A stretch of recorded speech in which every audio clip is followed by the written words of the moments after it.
Hi, welcome to the kitchen. It's Gloria Donahue with Nana's Cookery, and we're going to be making probably the most famous cookie in the United States and one of the oldest. You think of it as chocolate chip cookies, but actually when I was growing up and all through my life, we called them Toll House cookies. If we were going to take them somewhere, we'd say, oh, I'll bring the Toll House cookies. And that's because the recipe was developed at a restaurant called the Toll House in Massachusetts in the 30s. And on the Nestle bag today, the chocolate bits, it has Toll House on it, and that's what it refers to, that they were the official people that represented that recipe.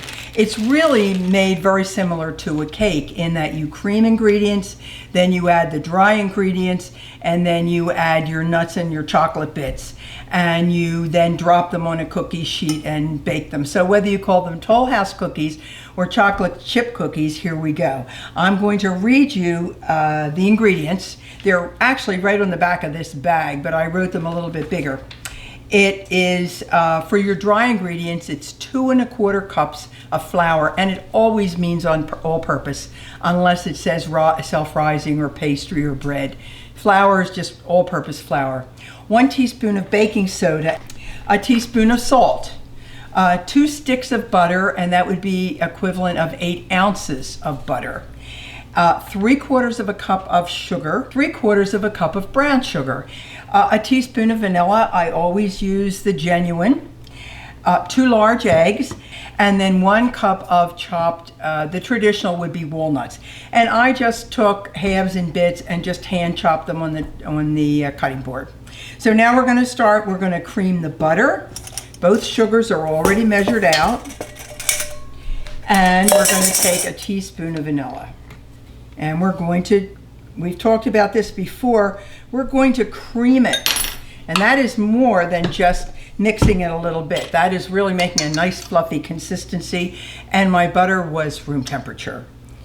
So I'll see you in a few minutes.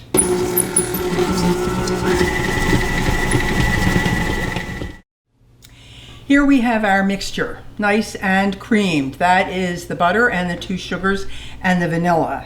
And now we're going to add the 2 eggs. And those of you who have watched before know I always do an egg one at a time into something else. If I go a year without getting a piece of shell, I'll do it directly, but it hasn't happened yet, so chances are unlikely. I'm going to mix that one in. And I'm going to add the next one. I had already mixed the dry ingredients together, and we're going to put that in a little bit at a time, give the mixture a chance to accept it. And I do an on and off, then I'll add more. Hi, we've got our ingredients together. I'm scraping the bowl in the beater. This is a really nice beater blade that really does a good job because of the rubber flange. It goes around the bowl more, and so there's less stopping to scrape. And so now what you want to make sure is just go through it and make sure that whole mixture is well mixed. I'm going to use the full bag, and you'll notice these are even a little slightly different shape than the semi-sweet bits. But supposedly they have more chocolate, folks, so let's see. So if you have the regular semi-sweet, it'll tell you use the whole bag, which is 12 ounces. This is 10. This is a little harder on any mixer, and this is why a stand mixer is so good when you're doing things like this. Put it down, lock it in, and now we'll combine those things.